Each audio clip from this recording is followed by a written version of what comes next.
What is up, everybody? Welcome to another episode of Curated, a podcast about life and the melodies that make it all worthwhile. Welcome to the soundtrack of self discovery. I am so happy that you've all decided to join in today. Now, here's the deal, y'all. This podcast was recorded like 2 months ago, I will say, okay? And I've been out of commission for a little bit, okay? I've not been posting on social, off making podcasts. I haven't made a podcast episode in a couple of months now. I'm recentering myself, if that makes sense. Okay, we're in a phase of uncovering different aspects of life and just recentering myself because life be life, and sometimes I need a break, and sometimes I need to pull myself back, pull myself together. I got a new laptop. That's, I guess, something new. So I'm recording off the laptop, and probably moving forward we'll record off this laptop, which just seems to have just generally better quality video and hopefully the audio, although the mic is not connected right now as I'm speaking to you all. So as I'm saying all these things, I'm hoping it all is sounding and looking fantastic for you all because spend a good fucking coin on this shit, okay? Now, why we're here and what this podcast is about. I was like, this needs to be put out into the world. One, because Bianca, who is our guest in today's podcast episode, is just incredible. But also because I was like, y'all, like, I get it that I'm taking a break from myself here, but I'm doing an injustice to you all by not giving you this content and this amazing conversation that Bianca, Lynn, and I had. Like, you all are in for a good time, okay? Bianca is one of those people that I think you talk to her and you're like, wow, the energy, the vibe, the aura of this person is just like incredible. She has done it all. Like, and you'll hear it in this conversation that we have. She has been through so many paths in life. She has worked at media companies like Complex. She's worked at music companies like Spotify. She currently is a life coach. She's doing all these amazing things alongside being a creative herself, doing podcasts, two freaking podcasts, and all these other things. I'm sitting through this entire conversation just in complete awe, and I'm sure you all will be too. It I wanted her to be on the podcast because initially I talked to her about Spotify and this role that I had found about Spotify, but the reason why I wanted to have her on the podcast was because the energy that she brings into this conversation was incredible, and because she just has this wealth of knowledge about just life and the resilience in life, um as a creative herself, it was so incredibly interesting and eye-opening for me to see her in this element because she is a podcaster herself, but also to just hear all about her different journeys in life and like what they've all taught her. I really think that you all are going to enjoy this one, so stick around.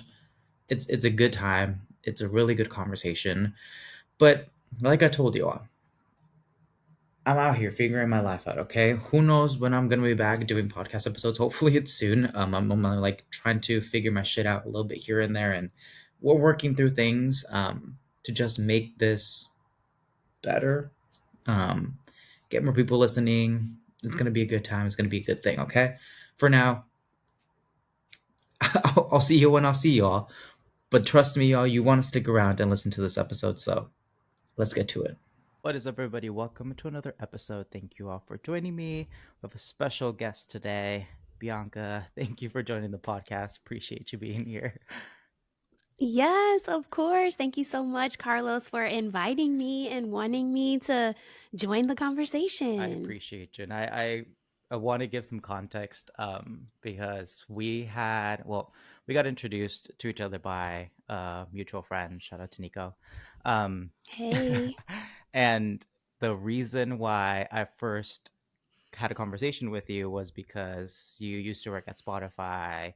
You had you have all this great experience in, the music industry and the media industry, and I just wanted to get to know a little bit more about what it was like to be working at a company like that or enter the space. But I think what I left the conversation with was something a lot more tangible, and I felt like energized. And so I just wanted to keep that going because I just felt good talking to you as a fellow Mhm. creative, I Mhm. think I went in there being like, oh, like, this is what I want to do. And like, any tips for getting there. But I feel like you just had a more genuine conversation about just advocating for my creative endeavors and just being, you know, advocating for myself. And we've only had one conversation. So Yeah. I just felt that energy. So I just wanted to bring it into the podcast. So I appreciate you joining me and continuing that. Of course. Of course. I also enjoyed our conversation, and I never really know where the conversation is going to go when people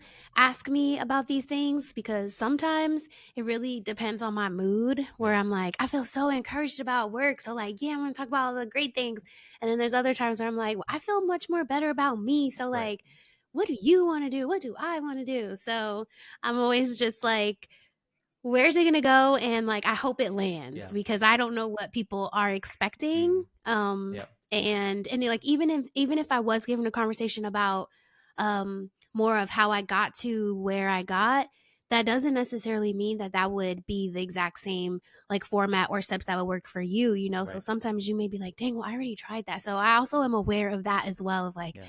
well, I hope that, something resonates and they feel inspired to do something, Yeah. so I'm glad. No, yeah, I definitely did. And to your point, I think it's what's nice is that you bring or you brought your authentic self to just that conversation, and that alone was something that I got away from. It's just that authenticity and just a genuine conversation about life, which was really nice. I feel like a lot of people sometimes don't have that. Sometimes it's very like transactional, like I need this from you and what do you Mhm. need from me and let's make it happen. But you genuinely were just advocating for me as a person to do things that I like to do in life. So I appreciated that. So hopefully we'll get to have a little more of that conversation today. But I know I kind of talked a little bit about, you having worked at Spotify, having worked at these different companies. Just want to give listeners a little more context to you and all the life paths you've taken, because you've had a lot of different life paths, and this is really cool. And you are at a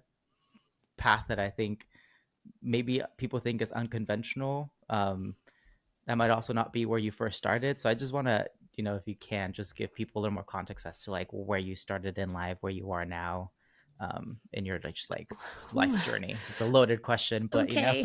Yeah. Okay.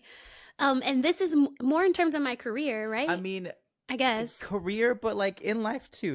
We're here to Both? talk Okay. about just Yeah. you. Okay. So Okay. Well, I think both of them intertwine, especially career, because I mean, this is America and it's all about what you do and, making the money. So that is a big part of your identity.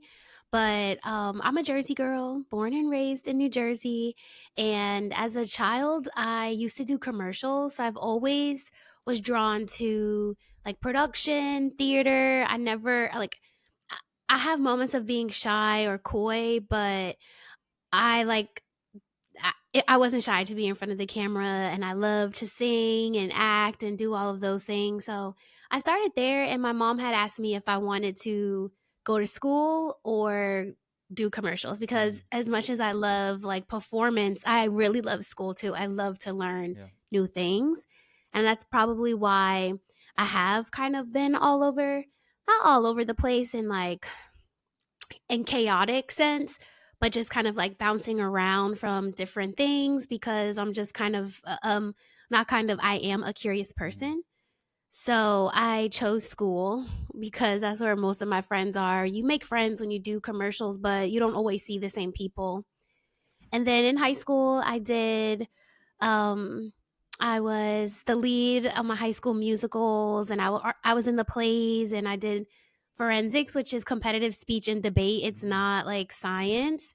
And there is like forensic science, but forensic speech and debate is so much fun. There's national competitions, state competitions. I placed in the state a few times. I competed at wow, Harvard. So that was a lot of fun, just like public speaking and putting myself out Mhm. there. Like I was in the choir and I would travel with the choir and we would sing at competitions. It's so interesting that you asked this. I'm just kind of just saying what comes to my mind. So sorry for the edit because I'm a Nah. certified yapper. But just hearing these things and kind of um, looking back and hearing me say these things and still seeing how so many of these things are so much of like my passion Mhm. is just really fascinating. When I got to college, I was on the radio station. I had Wow. tried out and I became my freshman year Miss WHOV of the radio, best new announcer. But when why I went to school, excuse me, I went to Hampton University in Virginia, and my major was broadcast journalism. Mhm. And I kind of just pick things that feel easy to me. It doesn't mean that there won't be any hurdles, but it things don't feel so complicated. Mhm. So when I was touring colleges, I went to my campus. I was like, "Oh, this college is on the water. I'm going." I didn't know how much it cost. I didn't care how far away I was. I was like, this is it. So then when it came to picking out my major, I'm like, okay, broadcast journalism. Like, I like TV. I like that stuff. Okay, I'm going to do that. Like, that's easy to do. And again, there are challenges. You have to rehearse. I'm not trying to, make light of anybody's majors or anything like Mhm. that. But that's just how my mind goes. So I did that. That was a lot of fun. And then when I graduated, because I'm from New Jersey, I went back home and I had internships throughout college. My first one was at Regis and Kelly. Mm. And that was really cool. It was live TV, but it was really a false representation because that was such a well oiled Right. machine. And it was not like the startup like shows and stuff that I had been working on where it has been a struggle. Working at startups are really fun because you get to do everything and you can build something from the ground up, but you really have to build everything from the ground up and it is so exhausting and Yep. demanding. Um so yeah, like I just kind of stayed in that world after I graduated. It took me almost a year to get a job in the industry because when I went to school, that was when we had one of the first recessions of the Mm. 2000s. So coming out of that was a challenge, like, "Oh my gosh, am I gonna find a job?" And then, like, saying this out loud, I'm like, "Wow, this feels familiar," of like, "Oh man, I'm never gonna get into the industry, I don't know Yeah. anyone." Um, and so, yeah, I started in television. I was at A&E, as a production coordinator. I went to a live daytime show called The Katie Show. It was, with Katie Couric. She's a journalist, and that show got canceled. So I went from there to On the Case with Paul Azan, which is an investing. Excuse me, On the Case with Paul Azan. Mhm. That show was on Investigation Discovery, so it was all about murders. So like I was looking up murder and crime and all of that. That was very different from what I was used to doing, but it made me so much more aware of my surroundings. Just in case I was near someone, I can be like, oh yeah, like the last time I talked to Carlos, it was on Tuesday. He was sitting in front of this window. He had on a hat. Like I tried to just remember as many details as I can in case something happened to you and I can help your Mm. family. And then I started working at VH1 in programming and development. And that was a lot of fun because my other roles were more of the producer side of Mhm. things. But programming and development, being able to really think about how you can grow a franchise show or really view things just outside of like one show, just like holistically at a network. So I really enjoyed that job. And then I had my first layoff and I started working at Complex shortly after that. And that's when I switched from TV into digital media. Mhm. And that was around 2015. And all of that was like just new. I'm like, okay, well, even though in school, I think Instagram didn't start until after I graduated college. That sounds crazy. But like we didn't have those things. There was YouTube, but it was like Charlie Bit Me or some music videos. Like it wasn't like, oh, I'm going to do like this is gonna be my Right. job. So while those things were out there, it just really seemed like a lot of fun and not a place where I could really work or grow my career. And then I just started seeing like the digital media jobs. And since my minor was in marketing, I was like, okay, I'll look at some marketing jobs. Like, again, just like easy thought, Mhm. like, sure, How many marketing classes did I take? Probably like 6 to 8. It wasn't even a lot of classes for me to be like, yeah, marketing, I could do it. But I did it, and that's how I got into Complex. And Mhm. I joined before they reached 1 million subscribers. Wow. So it was really cool to kind of see how fast that company was growing once it hit 1 million subscribers. And I was blessed to help them launch so many programs. And working under marketing for a digital company was a lot different. Like the internet is the wild, wild west. So I was producing photo shoots, music videos, documentaries, um like day in the life, videos. There would be parties that we would do at stores promoting things, or it would be something as large as Complex Con. Mm.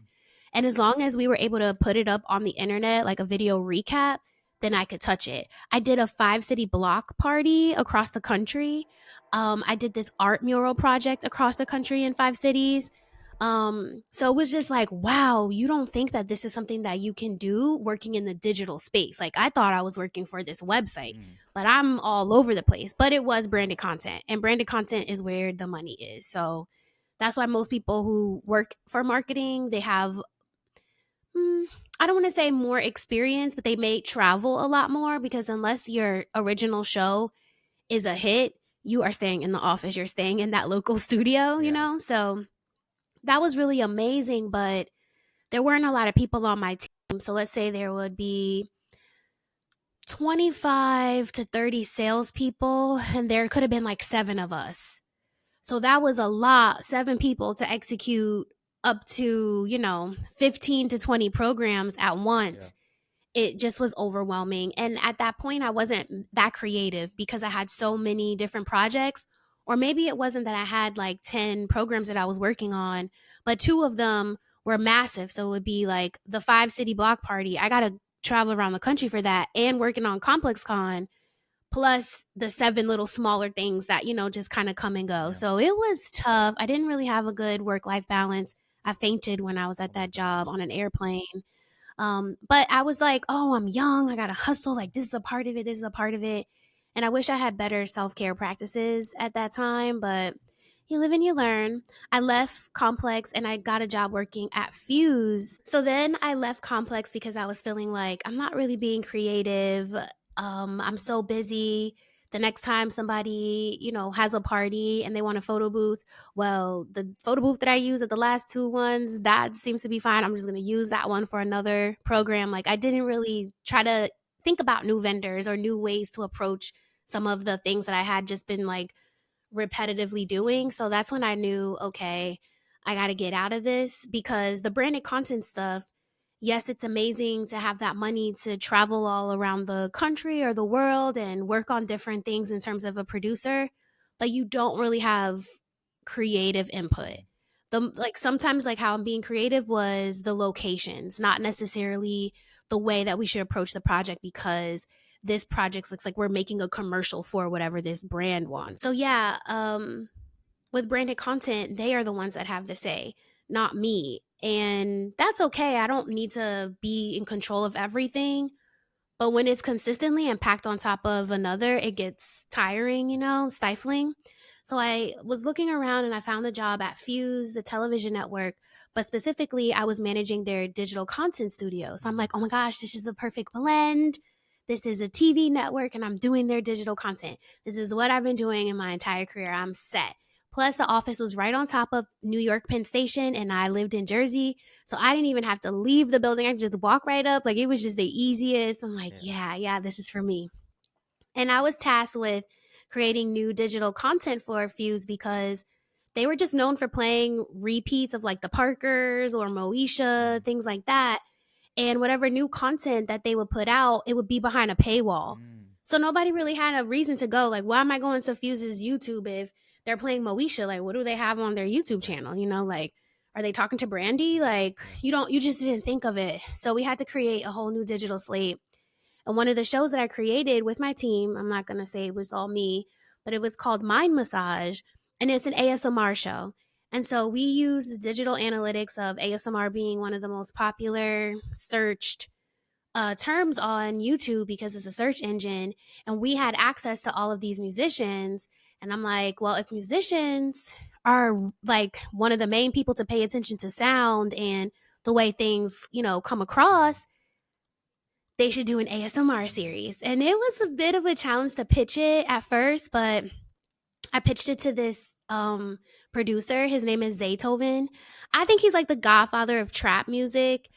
He was iconic in a lot of like original, not original, but like Gucci Mane. Like he Mm. was a key collaborator with him.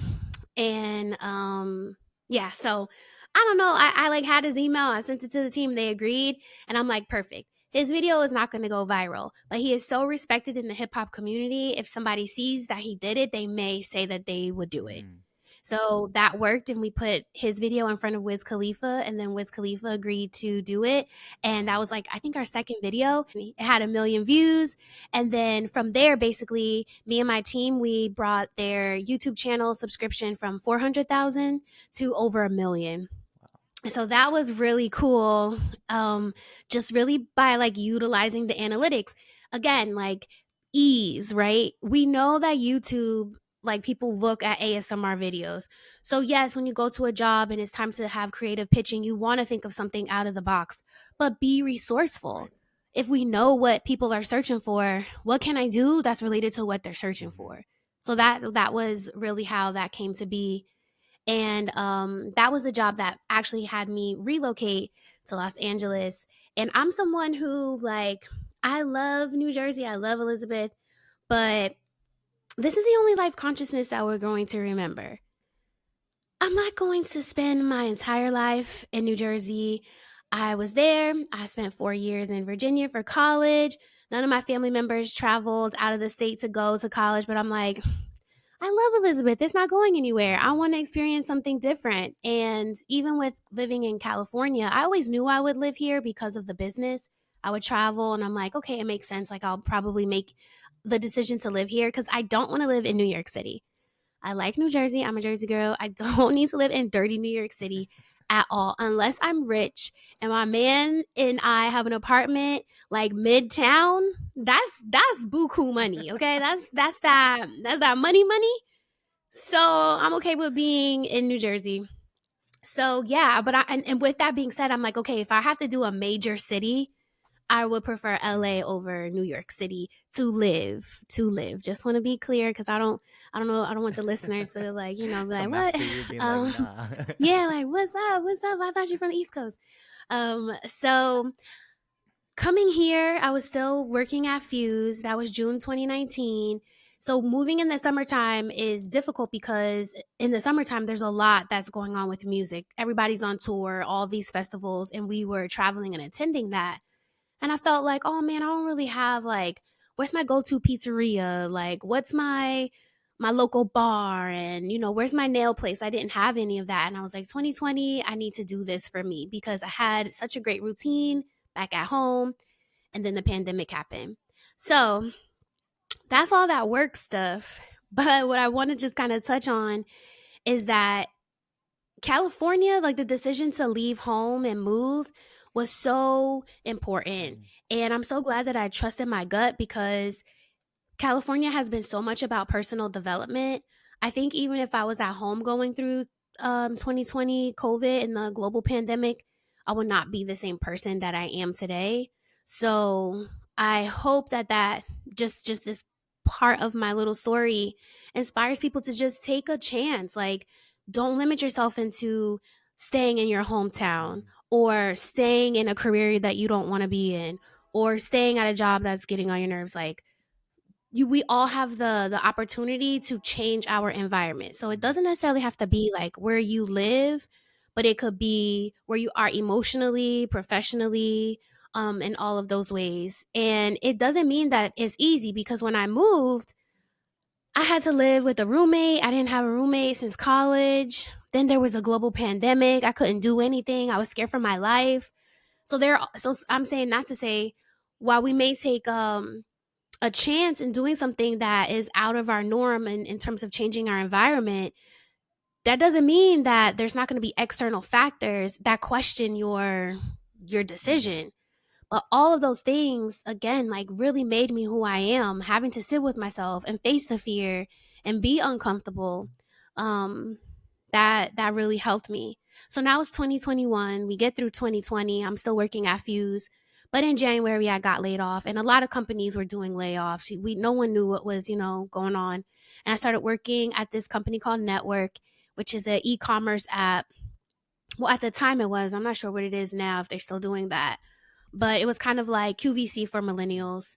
So that was cool. But I, at the same time, when I was interviewing with them, I was also interviewing or having conversations at Spotify. I had a really great conversation with an HR representative in 2020. And we were supposed to talk for like 30 minutes. We ended up talking like 2 hours. Like I said, certified yapper. But it was like a two-way street. It wasn't Yeah. just me. And I kept in contact with her. But by me kept keeping in contact with her, but by me keeping in contact with her, that more so meant that I was the one that was sending all these emails and got no response. Mm. So for about a year, I just would check in. Hey, how you doing? Blah blah blah. And then I started to really think about what mattered to me in terms of workplace culture, work life balance. Also, like, what is the mission and the value of the company that I'm working Mm. at? And that was the first time that I really started to think about it in this way, because I like to work with people, and as long as it is something that's cool to me. So this app, they were like reselling sneakers and art and like clothing and fashion and stuff that I'm into. I'm like, okay, like I can still kind of blend with this, but it wasn't as diverse as I really needed it to be. And so that was one of the reasons why I was looking around. And so I just followed up with the lady at Spotify, and I'm like, hey, I know I'm not trying to like look like a bad investment because it's only been like 6 or 7 months that I've been at Network. But a lot of what she and I had spoken about was culture and those Mm. values, and why it's really important to pursue those things, which I found to be so refreshing to hear from someone in HR, Yeah. like just championing that. So I reach out and I say those things, and I'm like, your conversation really still stands out to me. So I just want to let you know that like I'm officially like really looking. And she's like, oh my gosh, this is like perfect timing because there's a role I think that you'd be great for. It's music programming for Spotify Live. So I'm like, cool, because at Network it was live streamed. So I'm like, oh, I'm doing live things now. I always love music. Awesome. That was it, though it took a while to get into there. I felt, just to go back to like ease, I felt like that was my easiest way in, rather than keep going online and seeing all these jobs. Like, you have to do what feels comfortable and unique to you, authentic to Mm. you. And so because I really enjoyed that conversation, I'm like, I'm talking to myself in emails for a year now. I really truly believe that that conversation resonated with her and it was meaningful in some way. So this is the best approach for me. I'm just going to go this way. If I wouldn't even apply to jobs or tell her about jobs that I applied to. I was just like, let me just say hey. Mm. And so I feel like that worked out for me. And I was working there, and I was there from uh 2021 up until 2023. But before I got laid off, I probably should have known that layoffs were coming because they closed my department Mm. down. But Spotify, they don't invest in original content.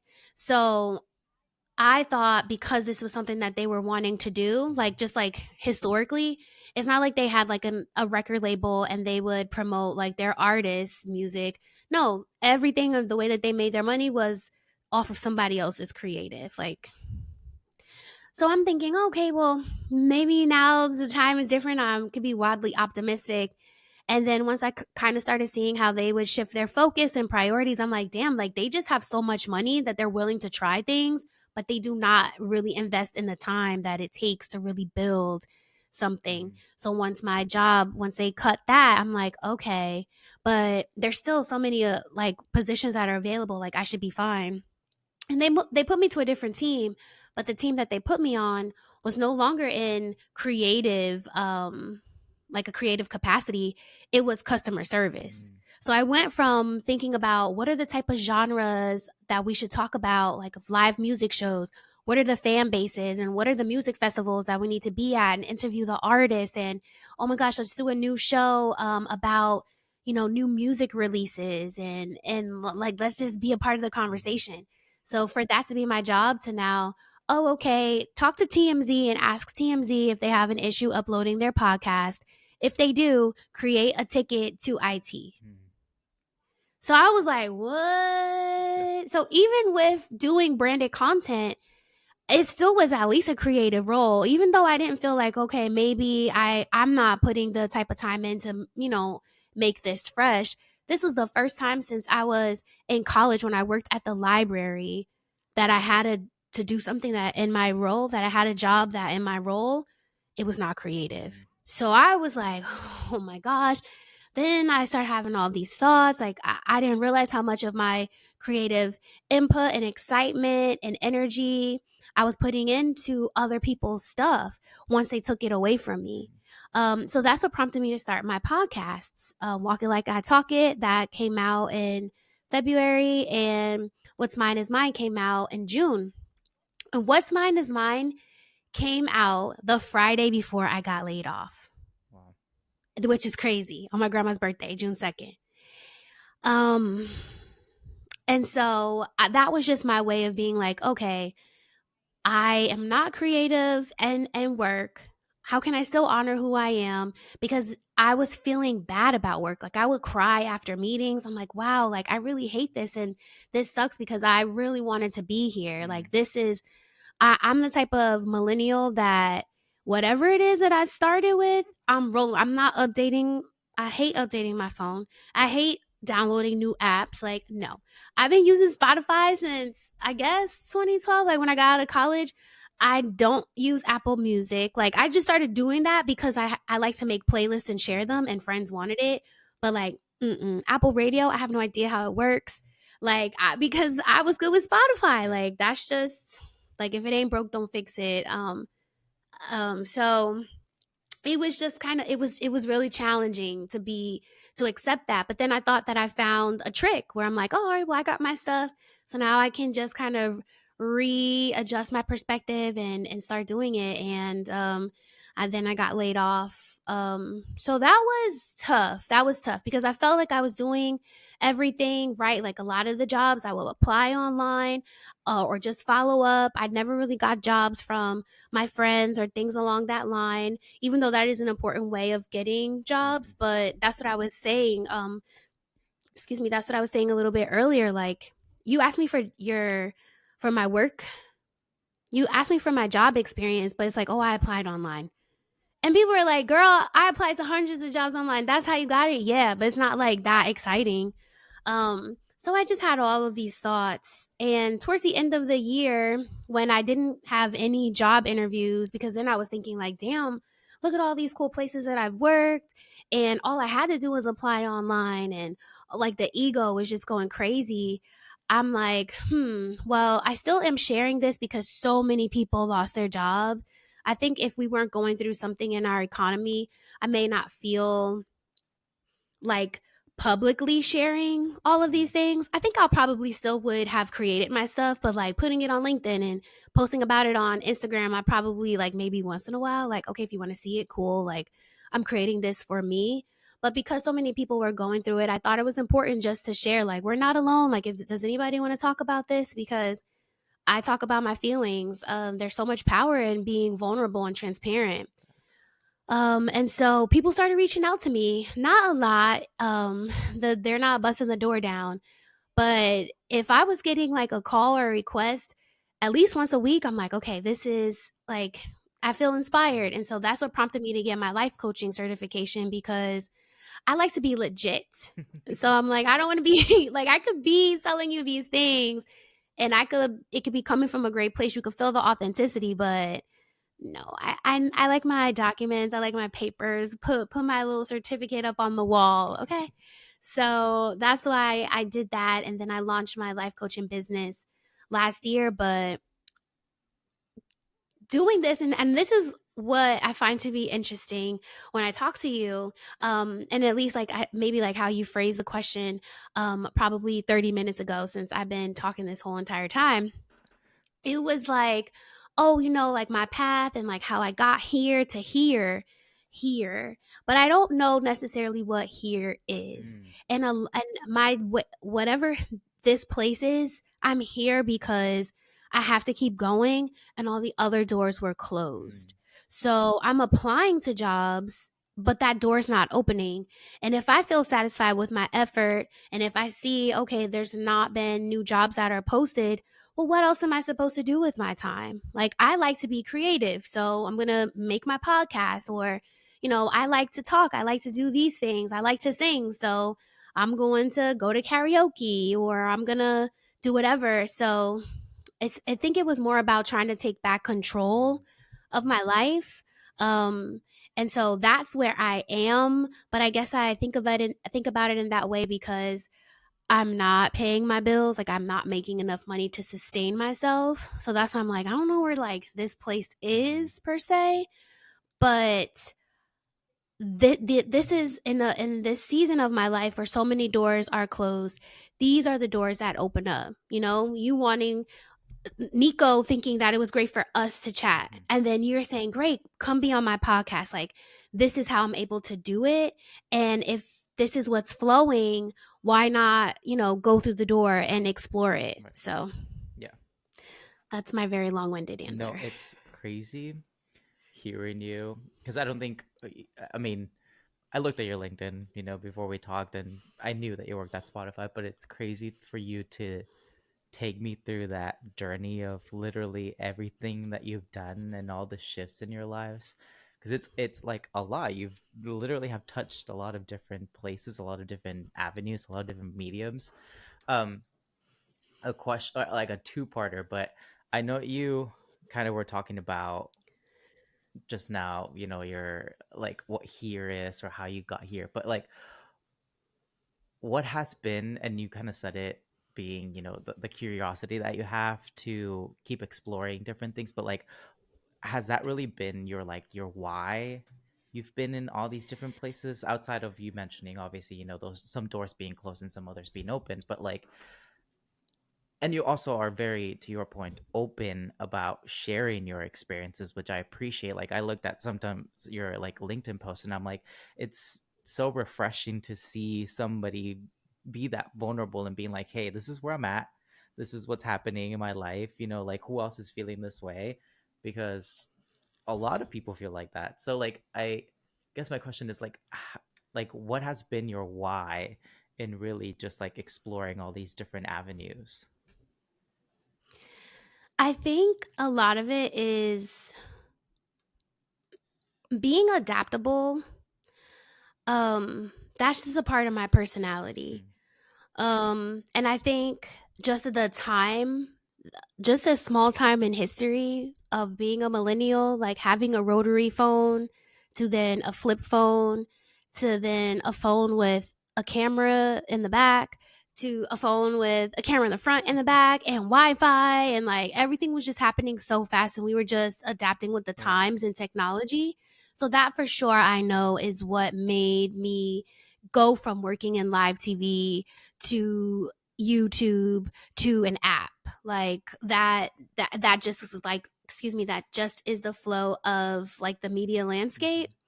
But I just think that a lot of times my question is why not? Mm, And if I can't answer why not, then I'll just do it. Like I can be such a YOLO type of girl, though I'm very anxious and nervous, which is so crazy. Like I will be sweating bullets, but I'm gonna do it.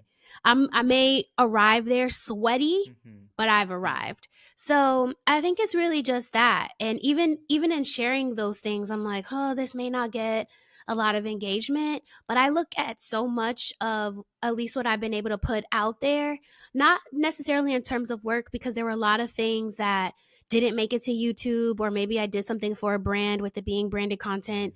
They may only have wanted that to be up for a year, so they'll take it Mm-hmm. down. But a lot of it is just to kind of go back and look at myself. I think of legacy differently because of this downtime that I've Mm-hmm. had, and I'm like, well, my digital footprint or my profiles is that's my legacy of sort.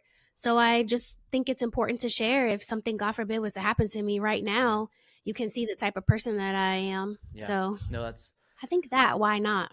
I feel the same way, and it's interesting that you say that because I also feel like that when it comes to sharing anything digitally. I'm like, it's I'm not gonna say that I'm fully not paying attention to like who views my shit and like who's like engaging because like Yeah. as marketers or as we were looking at that, right? But Yeah. I've started to teach myself to be like, this is my opportunity to document these conversations that I've had, to have conversations of this sort with people where I otherwise would not be able to just like make it like a little time capsule of myself and like where my Mhm. train of thought was a few years ago versus where it's now. So I definitely feel that. And you kind of talked about it too, but I like your definition of now what you think is like success for you. Like what is that and it doesn't have to be, in the corporate space, but like to your point in life in general, like has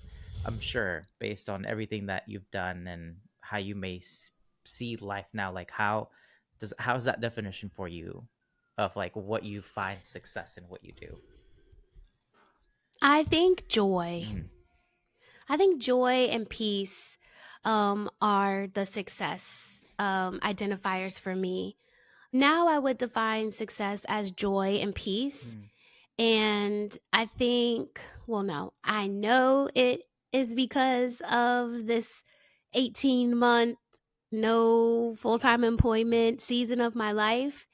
Because when all of that was taken away, having an income, managing a team, really feeling like I'm contributing, um, not just to a company but to culture, like mm, to music culture. And that year hip hop turned 50 and I'm like, "Oh my gosh, there's so many things that I would have done for work." And my way of like control was I created rap formations. Well, I created a series called Rap mm, Formations. I just would listen to my favorite hip hop songs from different artists. I would go and like their catalog and highlight like some of their affirmations that they would say like in rap, cool. because they lie. Rap is like probably like one of the most braggadocious, exaggerated Mm, genre. And like, yeah, I want to talk about I'm blowing a band, 100,000 to 200,000 to half a million to $1 million. You're just blowing that money because you have so much other money. Yeah, me too. Yep, I'm doing that, and I like feel rich. Like, oh, I love blowing money. Oh, it's so easy to spend $1 million. Like, and so that was my way of being able to contribute, and that made me feel good because I'm like, okay, if whether I'm doing it for Spotify or whatever, of course, having it at those companies makes the reach broader, mm, but it's still me that creates those right. ideas. So just kind of being okay with doing it in my own way. And when the job isn't there or the people aren't calling, that just gives them so much of the power. And so, how can I still find joy in this day with, God forbid, something happen? I mean, we see with like the fires, it could be a natural disaster. It could be I just may pass away in my sleep tonight. I have to be so sad all day today because I don't have a job or I'm not on the Forbes list this year. No, that sounds crazy. Let me do something that brings me peace, whether that is like, okay, I got to regulate my emotions. I'm feeling too anxious. I'm putting too much pressure on myself. I'm going to go to the Mm, beach.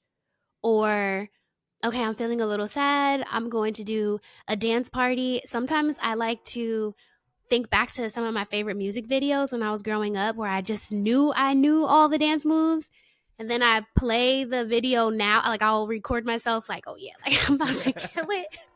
And I put that video on and I do not know the dance moves. I'm not actually a good dancer. I thought I was a good dancer. So like that is so much fun. And I'm in here giggling all the time. I'm like, okay, this was a successful day. I have found joy or I found peace. mm, And of course, when you have the money and the home and the family. Like I'm single, so I don't think about dating or all of that stuff because I'm like, well, I need a job. I want to be able to like take care of myself. But with that being said and factoring that in, this is about to be like 2 years where I could have been dating, trying to build towards creating my own family, which people think is successful. And it is mm, successful. But I think as long as I have those at the basis of my day, then no matter where I am in life, physically, emotionally, spiritually, like I'll be Yeah. happy. And I mean, I think in life the most controllable thing we have is how we ourselves fill our own cup, right? Like that's everything else changes. The circumstances that you're in, everything's gonna change, and so like you truly only have yourself to fulfill or build that cup. Obviously, relationships and the people around you help, but at the end of the day, it's like you're going to sleep with yourself. So like you gotta know how to fill Yeah. your own cup. I've been l- lingering with this idea of like I feel like in the last couple of years I've been so much on my like I need to like be creative and do all these things, but then I need to record it. I need to like post it. I need to do this. I need to do that.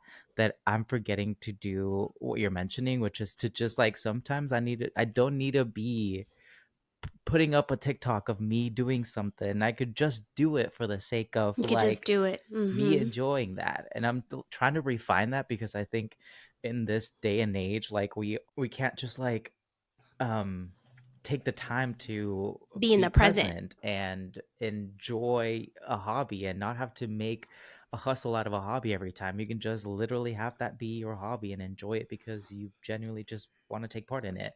um Mhm. it's crazy because I find it difficult now to just be like, let me just sit and like write some music or like enjoy my Mm. like reading a book because I feel like I have to do something with it. When sometimes I'm like, maybe I don't. Maybe I just Mm. gotta do it because I love doing Yeah, it.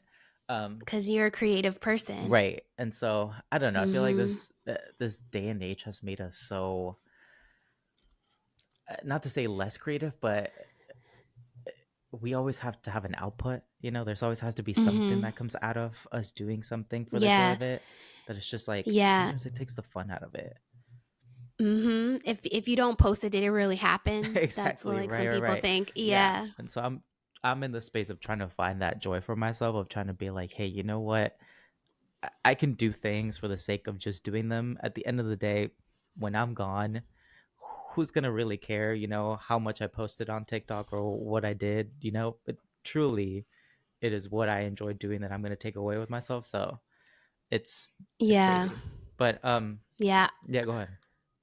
Oh, I was just gonna say, I find because I have these conversations honestly a lot with men. A lot of men Hmm. feel this way of like, yeah, there's like certain things I want to do, but either I'm trying to figure out how to monetize it or I don't really want to do that because I need to be making more money. Like there's more important things for me to be doing over here in terms of providing or accomplishing a goal that's not connected to Hmm. creativity. And so guys won't do it. And I'm like, "Ugh, just have fun. Like go Yeah. ahead. Just do Yeah. it."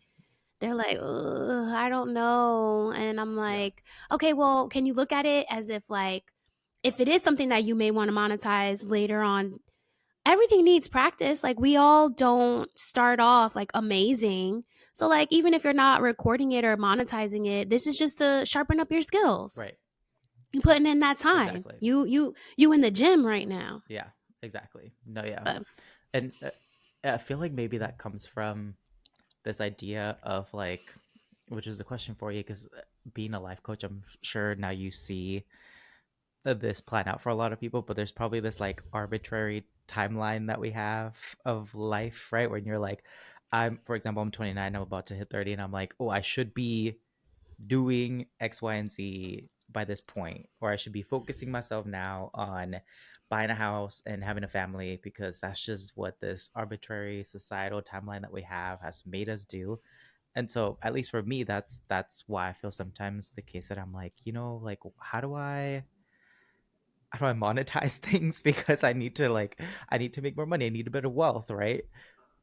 mhm. And it's the timeline is made up. Like there's really no timeline. This shit is just what society has told us to do. I could be having a house whenever I want to. I mean, in this economy, who knows when? But Mhm. like I could, Yeah. I could, theoretically think about building a family in a different time. And so do you feel like that is a lot of what I mean, see from like clients or just see of this like arbitrary timeline? And do you have advice for people who feel like they're stuck in what has to be done by a certain period of time? Yes, we are all operating on some timeline that we either put on ourselves or we feel is placed on us just from the society that we live in. Mm-hmm. Um, but one thing that I definitely do with all my clients is that I help them set SMART Mm-hmm. goals. And SMART goals is just another like way it stands, it's an acronym, and S is specific. So you want to be like very clear on what it is that you want to achieve and why it's important to you. Mm-hmm. And then M is measurable. Like you want to set a measurable indicator to help you track your progress. Then you want to make sure that that is achievable. So, like maybe you want to lose weight, you want to lose 30 pounds, but you only have time to go to the gym one time during the week because you're in school, you're a parent, you work two jobs, whatever the case may be, like life be life Mm-hmm. in. So, are we going to realistically lose 30 pounds in the month? Right. No. So it's all about like, let's scale down because it's all about like step by step. We had to crawl before we were able to walk, before we were able to run. Right. And we kind of forget that because we're so used to being at that end point. But we are that, like that little baby. We didn't know how to do any of this. And we were on some Goo Goo Gaga shit. We didn't stop, like we Mm-hmm. were still crawling. Some babies have a unique crawl. They get the little scoot. Like they like, nah, like fuck that crawl. I'm scooting and get, like we figured out ways of doing what it is that we needed to do. And babies don't, they may have frustration, but they keep Mm-hmm. going. And like I said, we were once that baby. R in the SMART goals means relevant. So like make sure that the goal is important to you enough so that you stay motivated. I think that's another way of kind of getting caught up on a timeline because we say, oh, I was supposed to have all of these things, but out of all of these things, which are the three that are the most important to you? Oh, I wanted a promotion. I wanted to travel. And you would be surprised at how you have accomplished some of those goals or you're so close to getting there. So you can kind of ease up on that timeline and the pressure that you're putting yourself under.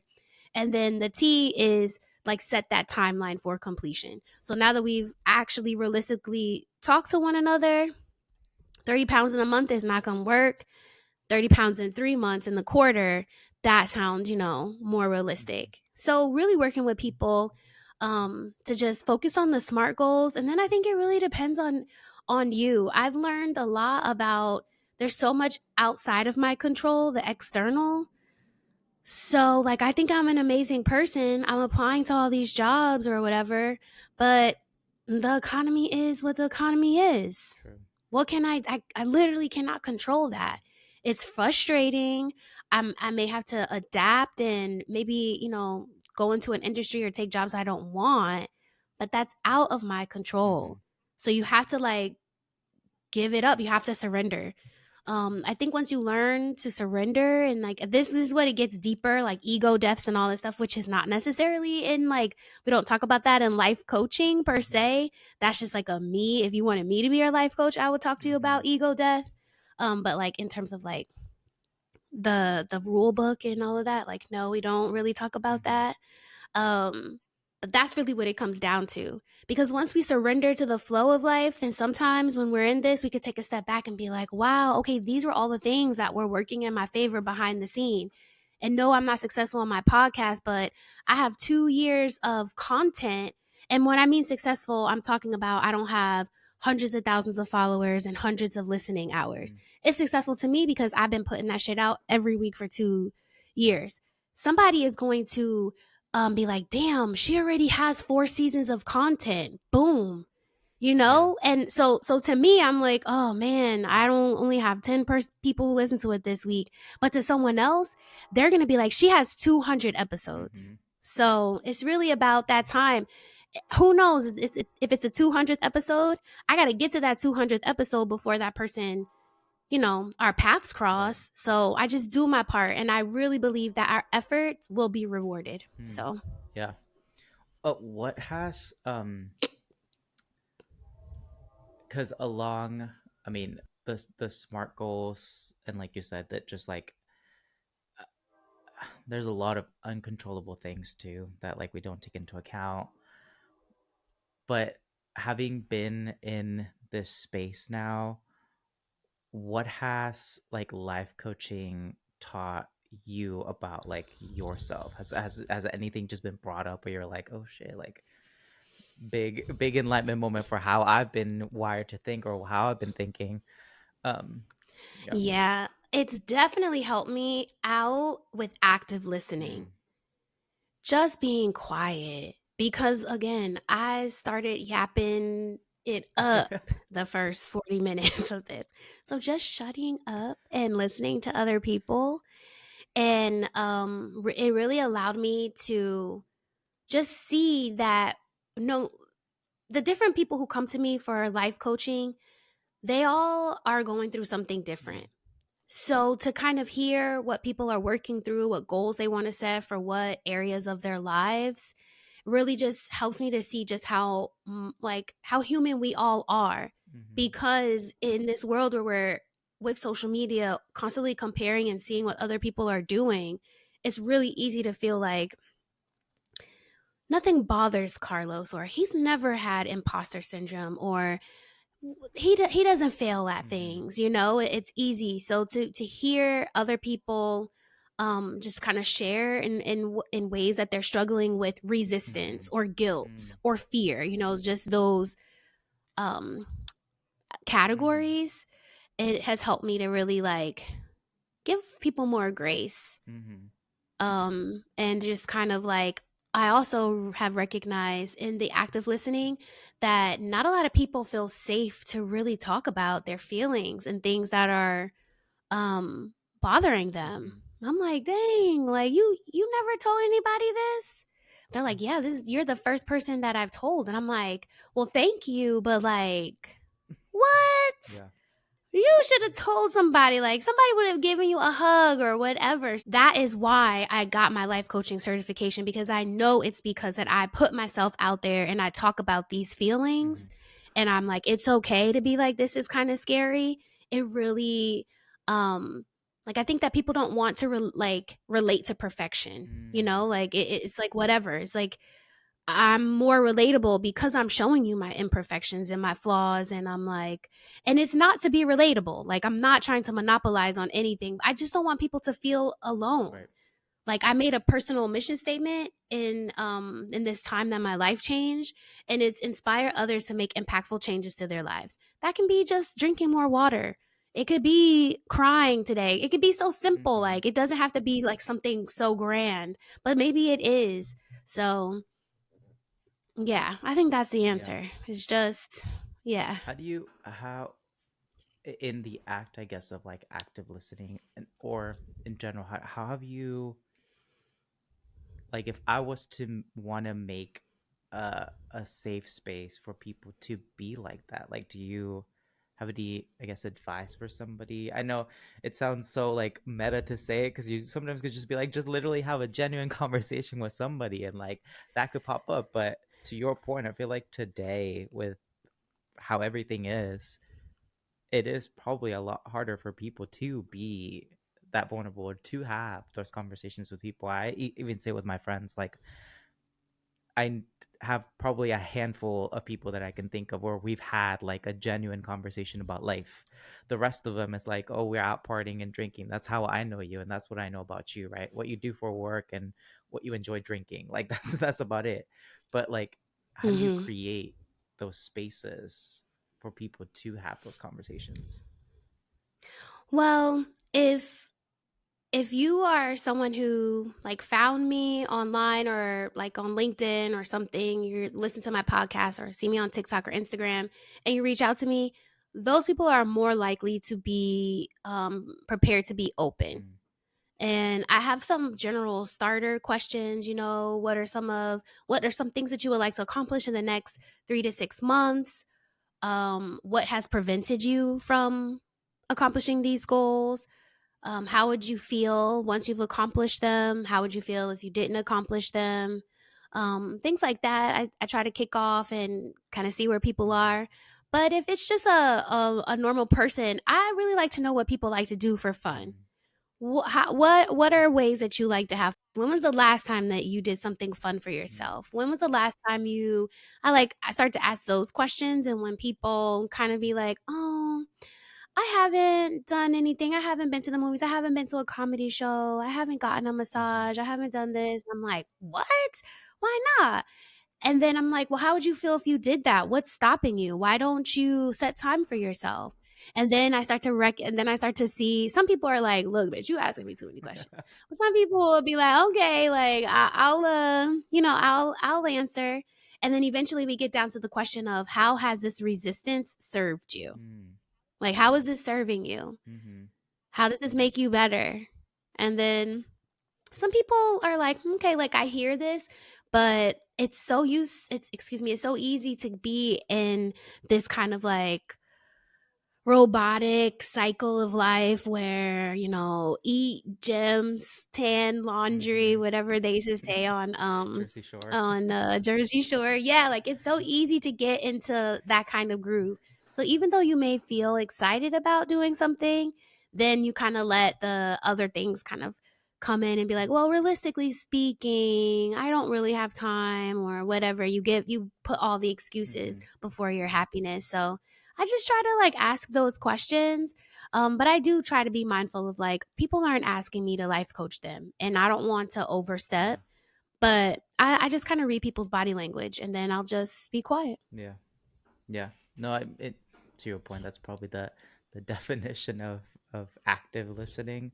A lot of us, including myself, sometimes I'm like, do I really know how to active listen sometimes? Because I can be just talking to people and then I keep talking about my life and then fill you in on what's going on and to let you know about this and that. But sometimes I forget to just like genuinely sit down, pause for a minute, gauge how people are, to your point, physical body movements, how they're just like acting and like understand a person human to human.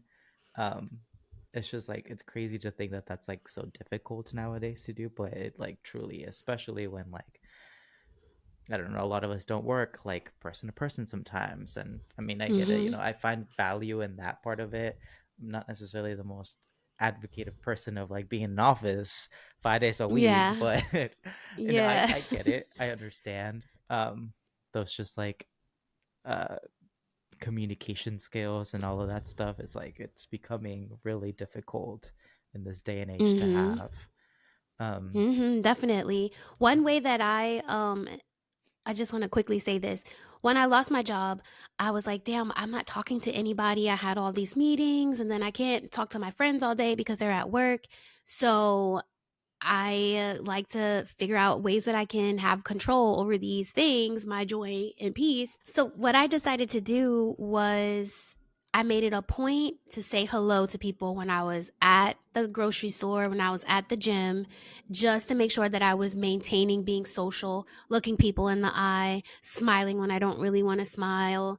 I like to take workout classes. How can I contribute in the workout class? So I'll sweep up or I'll like grab weights for somebody just so that I'm doing those things that I felt like were missing in my day, mhm. and I realized I like gave that control to just that workplace. So maybe I just say that to say like maybe people do work fully remote and maybe they're kind of like, well, how can I practice this? You can do it at the grocery store or in the gym. Yeah, no, that's a really good point. I started to teach like cycle bar classes. Really loud here. Oh, Yeah, okay. if you ever come to Berkeley, come through.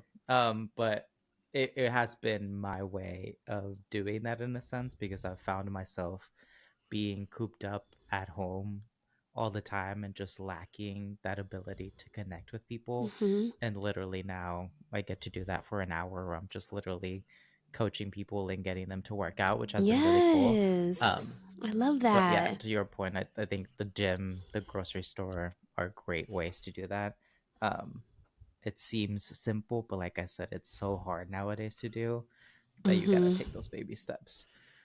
Yeah, take those baby steps. Has there, in this space now that you're in, are there certain things that you say or certain parts of yourself that have emerged that you didn't know existed before? Like see you now as being just a super creative person, but now being in a different field necessarily, not being in the corporate space. Like, Are there certain things that you're noticing yourself about being a life coach, about all these things that have emerged about your character yourself that you didn't know you had before?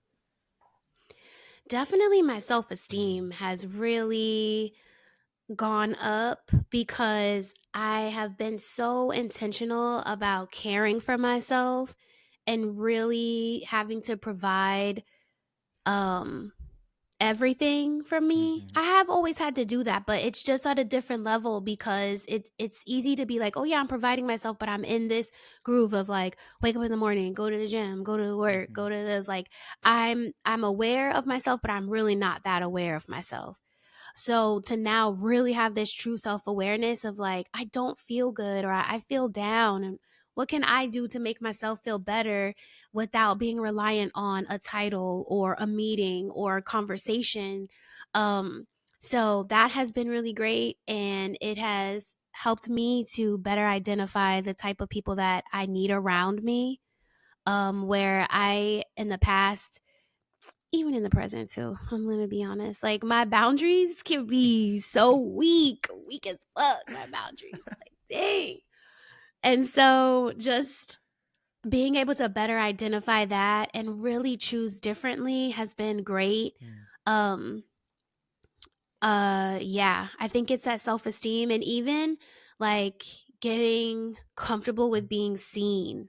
mm, So, I mean, I in term sorry, being seen trying is really that's just getting comfortable with being seen trying because I am putting these things up. I made this post the other day, yesterday on LinkedIn. And I was just basically saying, like, January was tough between observing the fires, needing to evacuate, now the DEI rollbacks, and it's been 18 months since I found a job. Like, I still don't have a full time job, and all of this is just, it's a lot. Like, I feel it.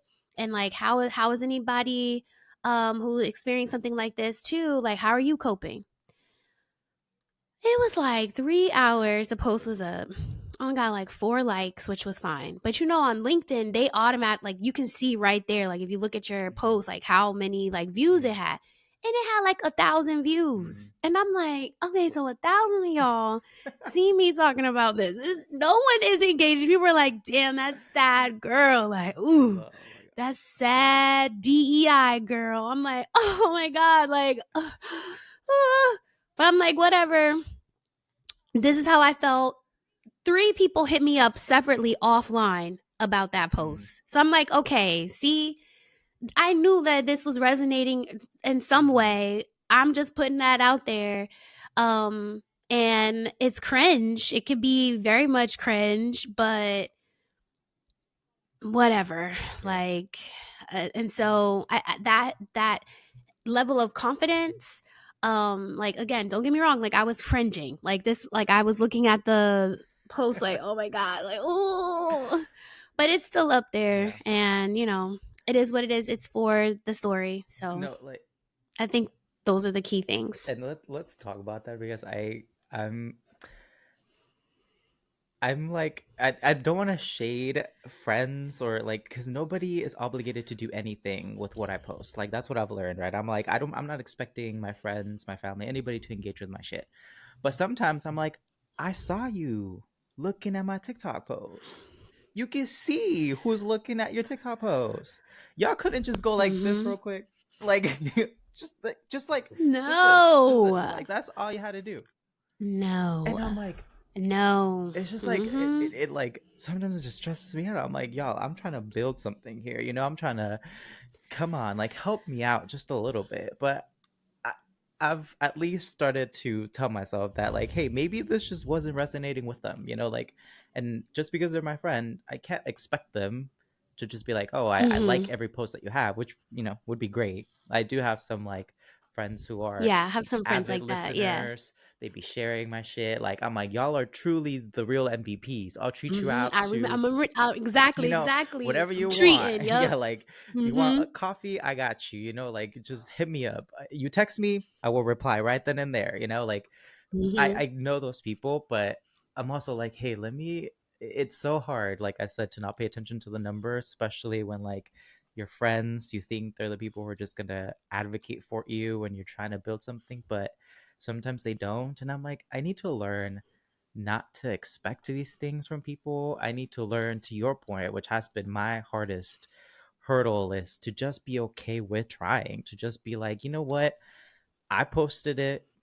I felt good about it. You know, it was a good TikTok or it was a good post, whatever. Like, it was authentic to me, and it is what it is. Sure, it got Mhm. 10 views, whatever, 3 likes, but at least I posted it. And at the time, to your point, it is cringy sometimes to be sitting there and be like, damn, I worked so fucking hard just thinking on this thing, Yeah. thinking on this idea. It took me an hour to edit that damn TikTok and it gets like 100 Mhm. views. Like, really? Like, Like, really? really? Mhm.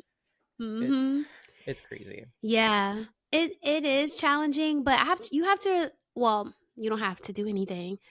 How I look at it is, number 1, depending on the platform and the time, of, like, my life, this time period, some of these people were following me because I was a hot girl. I was posting being a hot girl. Mm-hmm.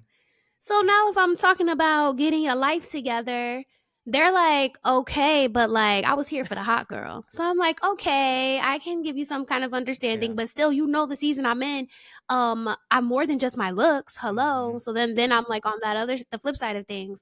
But then also what I've learned, people are so afraid to try anything, and that's not necessarily to be a social media star or a podcaster, to, like, grow your reach, to use social media for marketing. Mm-hmm. That's in anything. Mm-hmm. And for people who are afraid of that, naturally there will be jealousy. Mm-hmm. And it may not be something that is so, like, clear, like, no, I'm not jealous of Carlos. That's my boy. Like, I Mm-hmm. love him. I would never, da, da, da. But it could just be the act of you trying something, putting something out there that they may never do. And that will kind of prevent some people in really supporting. Mm-hmm. Some people also, too, I think, depending on the platform, they just don't really engage. But then when you see them out in the street, then they're like, "Oh man, Carlos, I've been seeing what you've Mm-hmm. been Mm-hmm. posting for," so like Mm-hmm. it kind of depends on those things, but I really definitely lean in on, like, a lot of people are afraid to do things or afraid of being seen. And then they're like, "Why are you doing that? Mm-hmm. Oh, now she's doing it?" Mm-hmm. I'm just gonna keep watching. I'm not gonna like anything. I'm not gonna share Mm-hmm. anything because they're still at whatever place in their life that they're Mm-hmm. in. So that is more realistic than or that happens more common than we think because it's just not liking your stuff. So Mm-hmm. it's not really like a true accurate way to prove that there's some type of Mm-hmm. jealousy.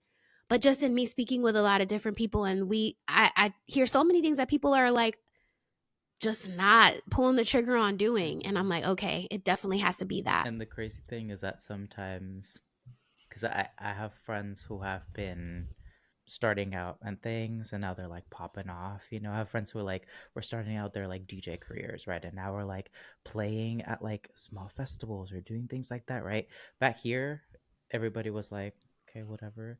Up here, they're like, I know Mhm. that person. I knew them. Mhm. They're my friend. They're like my college friend. We're really good Mhm. friends. And I'm like, I know that that's what happens a lot of times is the support doesn't come in when you're down here, but when you're up here, everybody knows you. Everybody wants Mhm. to take part in your life. Everybody wants to just be there when you're at the highs, but never when you're starting out. And I'm like, you know what? It is what it is. To your point, sometimes it is that jealousy. Sometimes it is those people just being afraid and not being able to try things for themselves. And they're seeing you do it and they're like, well, fuck, like, I wish I could do that, you know, like, just, Yeah. but it's a Mhm. constant thing that I have to tell myself sometimes when I be seeing my friends just pop up on that like little thing and you're like, I know you saw that shit, but come I know. on. Come on. I know. I know. And then they start posting and I'm like, "Oh, so now Right. So now you want to give now." it a try?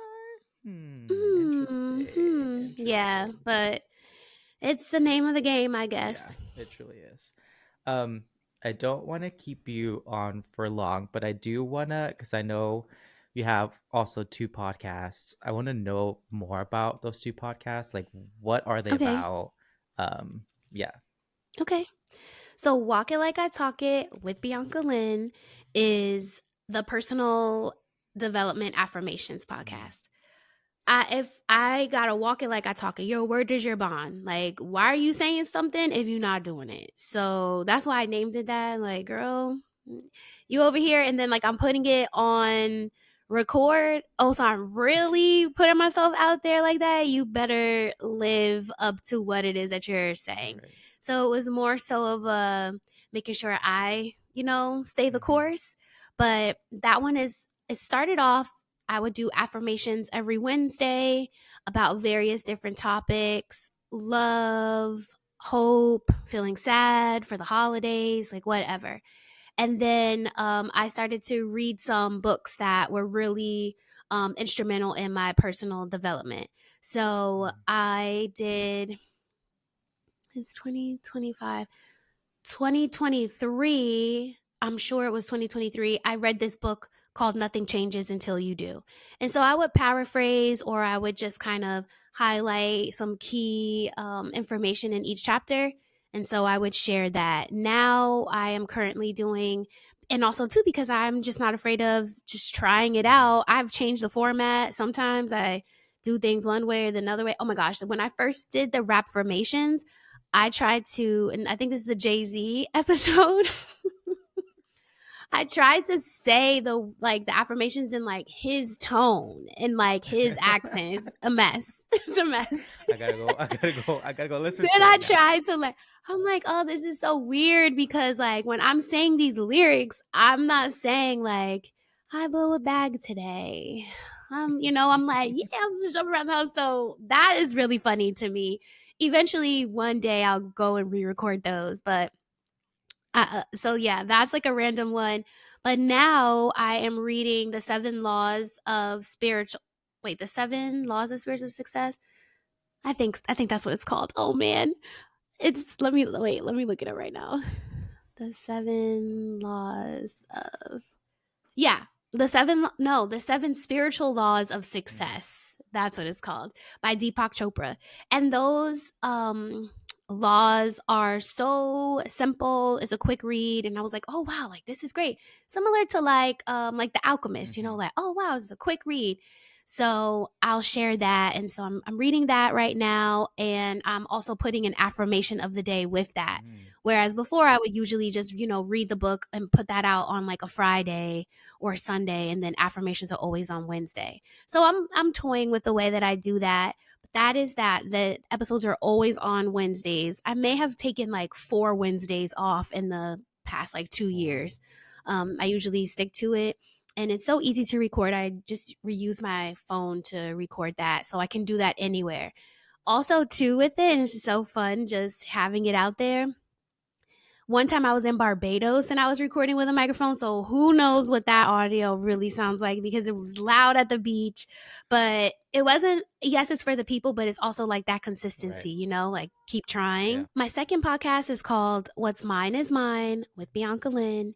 And that is an interview series. And I talk to my peers and friends and even some people who I'm like connected to on LinkedIn. Like they may not necessarily be like my real friend, Mm-hmm. um, and they're all people of color. Mm-hmm. And I just want to know like their journeys in their professional careers, because so many people are like the first of their family to do these things that we're in, to have these dreams, to switch careers. Even and in our companies, we may be the first person of our ethnic background to hold this kind of Mm-hmm. role or to be trusted to do the things that we do. And there's a lot that comes with that. And so I just like to talk to people and champion them, because I think that we do so many amazing things, but we don't know about it if Mm-hmm. you're not on the Forbes 40 under 40 or whatever Mm-hmm. list. And a lot of times too, there are major things that we do for companies that the world may know about, but the company is not going to say that it was from Carlos, Mm-hmm. Yeah. So I just really love that show. But honestly, it is so inspiring, and I just know that it's fate because I started recording that show before I got laid off.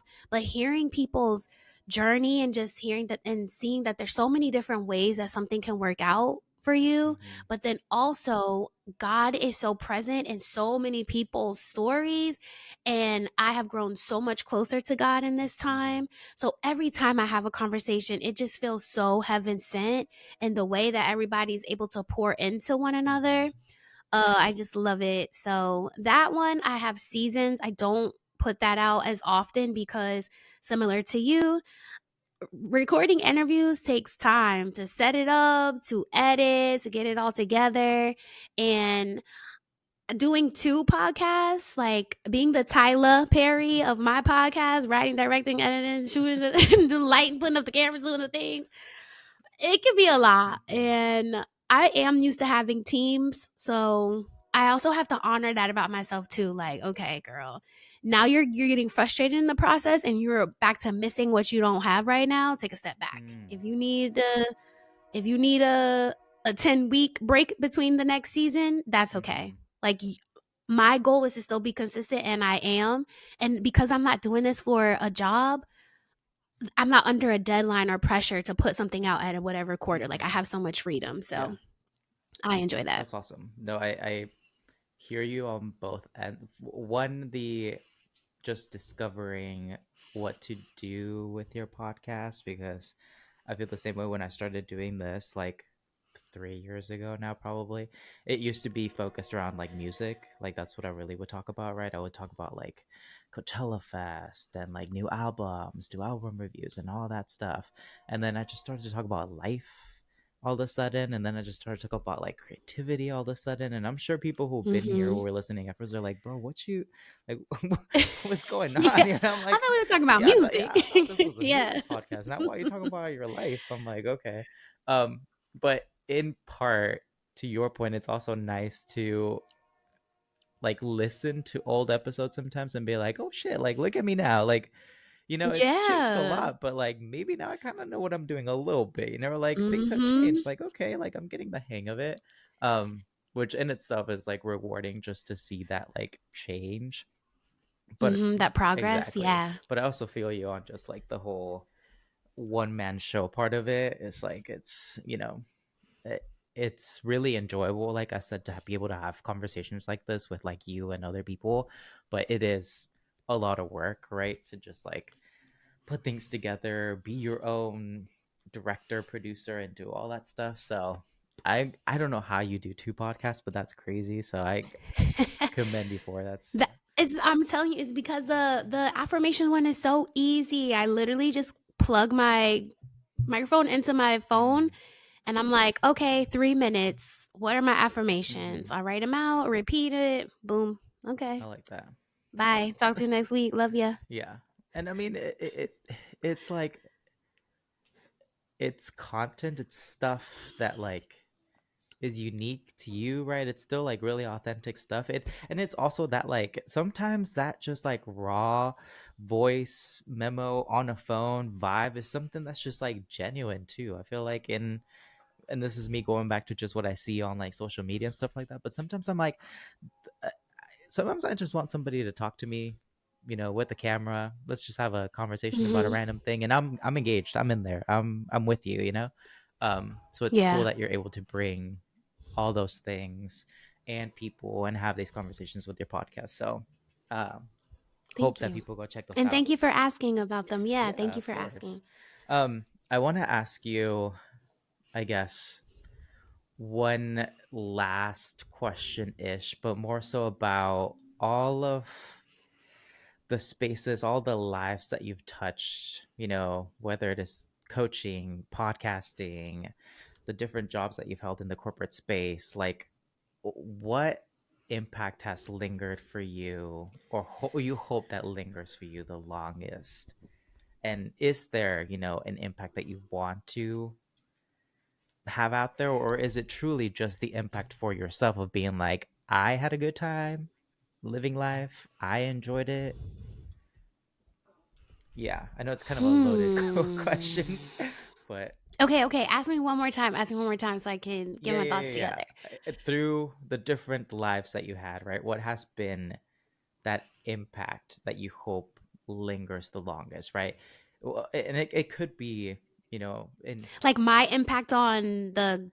the job, Your or impact on like the just, impact that I'm leaving, yeah, or what was impactful to the me? impact that you're leaving, I guess. Okay, okay, And it could okay. be a three-parter situation, right? Because there's the corporate side of you, there's the life coaching side of you, there's the podcasting side of you. Like, uh, are there things in the corporate space that you would say, this is what I want to be known as in this space? This is what I want to leave as my mark in this space?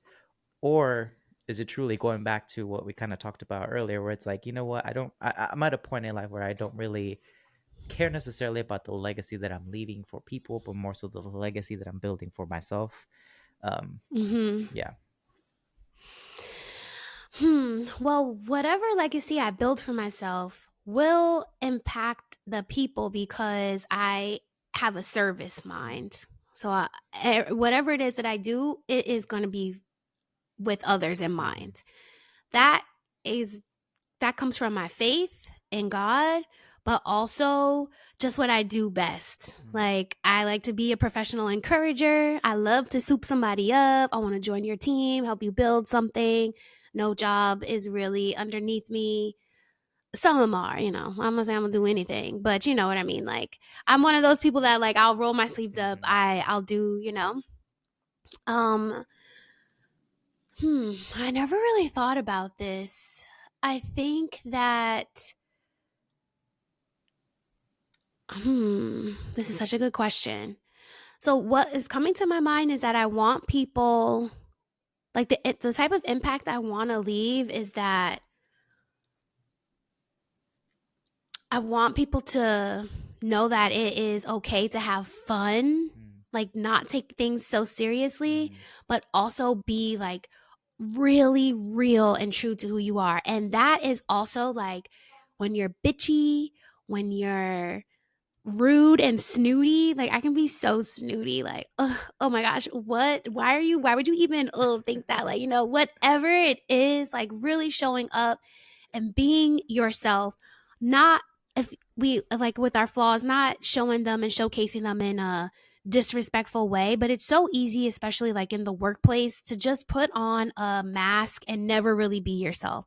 So I just want people to never be afraid to be themselves and to have fun in the work that we're doing, especially because most of the work that I have pursued is nothing that is life changing. mm, I'm not like working to cure cancer or, help the community directly. mm, I would love to. This is so interesting because my thoughts with being like so out of the loop and just kind of feeling like, well, am I even good at all that stuff? Or if what I have contribute was that enough or was that it? I there's like there's some things I would like to do. Like, I would love to be like, I want to be on a song. mm, Like, I wouldn't mind like doing the ad libs or like being like a hype person in the back of the song. Like, I want to be like in a music video. mm, Like, there's like small things like that that I want to do in my career. But I don't know yet if there's anything that I would want to like have long standing, unless it's some type of cultural event, mm, you know? I don't know. It doesn't have to be like a music festival or whatever, mm. but something cultural that would be cool. Yeah. But I haven't thought that far. I think like in like other parts of my life, I think it's the same. Like being authentically yourself, being fun, and then also like just to inspire others. Like, Mm, just make sure that that service that you're giving back. Like, I think about um like, I always think, like, if I'm asking for something, if my hand is going this way for someone, that means whoever I'm reaching out to, they have to be in the position to be reaching back at me, mm, right? One hand down mhm, here. So it's like, how can I ask that of this person and I'm not willing to do that? Oh gosh, let's see the sweat stain. Oh, I'm a sweaty girl. Sorry. I just saw that in the thing. Well, well, how can I ask that of somebody or expect someone to do that for me if I'm not giving back? mhm, There's karma. You give what you get. So I just think that that's so important. And that's always been something that I've done. But as I'm getting older and I'm reading new things and I'm, becoming a life coach, I'm seeing like, oh wow, these principles are like human being real life principles. Hmm. And this is something that is important to me in society. So I think those, it's just like key words like fun, Hmm. inspiring, real, like true to herself. Like that's what I Yeah. want. Yeah. And I mean, to also give you your flowers, because I mean, we've only had two conversations, but let me tell you this, at least from like the conversations that we've had, I'm like a firm believer on this whole, what is it called, like the butterfly effect, or like the, where like one thing just changes like life forever. I think like Hmm. any the conversations that we've had changes my perspective, right, from here on going out. I'm sure the conversations that you've had, whether it be on your podcast or with other people or the people that you've coached, like are changing their perspective in maybe a small way, but it is all, you are like changing those people's perspective, which I think is really cool. And you just being your authentic self, plus like being creative, putting your art out there, putting your creativity out there, is like, is doing something in the greater scheme of like just life and the universe. So yeah, like it's Well, I it's it's appreciate it's that. cool that there are people like you who do that, because to like we discussed, there are plenty of people who maybe they're not in the circumstances or the ability to do it in whatever sense, whether it be they just Hmm. aren't ready enough to do it, they can't do it, or whatever. But like, it's dope to see people do that, because I think it encourages other people to really tap into those areas. I think nowadays, Hmm. more than anything, especially with how the next 4 years are going to go and how life is like, Hmm. we need more people to lean into creativity, to lean into just being their authentic selves, to lean into community, to lean into all these things, because that's like, that's truly what's going to keep us sane, what's going to help us Hmm. with not only our mental health, but just like, I don't know, just survive out here, because it's Yeah. crazy. So I appreciate you being one of those people. That's what I'm trying to say.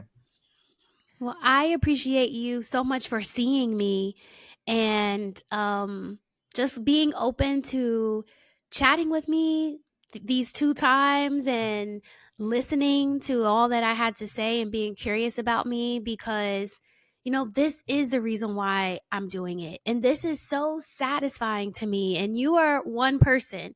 And it just makes me so excited and so grateful that I am able to do this and have this conversation with you, and even if I don't talk to another person one on one about anything like this for like the next 2 months, like this satisfies me enough to, and it encourages me.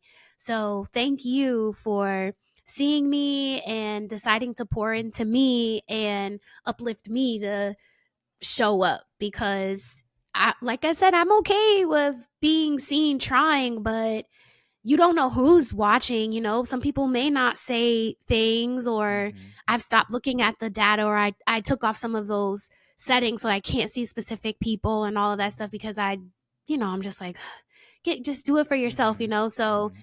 to know that even in like some of the toughest times and the cringiest moments that it still has a reach of some sort is really, really special. So thank Yeah, you, no, of Carlos. course. And to your point, like it's hard to not pay attention to that stuff, to not be in those spaces. So I hope that people who listen to this, like, do, I don't know, show the appreciation that you can for the people who are out there, like doing the work, being creative, just adding value to society in like creative ways and cool ways, because like people need to know that, people need to understand that like whatever they're putting out there resonates with people, whatever they're putting out there is hitting someone. And like I said, even if it hits one person for a small moment of their lives, it's that small moment, you change the rest of their life for that Yeah. small moment. I, for these last two conversations that we've had, have gotten so much out of it. I, like yourself, like always feel energized after we talk, and I'm like, you know what, I'm gonna go do my shit, like I'm gonna get Yeah. working, we're gonna do this, we're gonna do that. So it always feels good to have conversations like this. So thank you again for having it. Great. Yes. Yeah, I Of appreciate course. everybody listening. I'll drop in like all of your like links, social handles, and everything for people to book some time for you for live coaching. All of that stuff, we'll add it. But I appreciate y'all listening, and thank you, Bianca, again for joining me. Yes, thank you. Thank you, listeners. All right.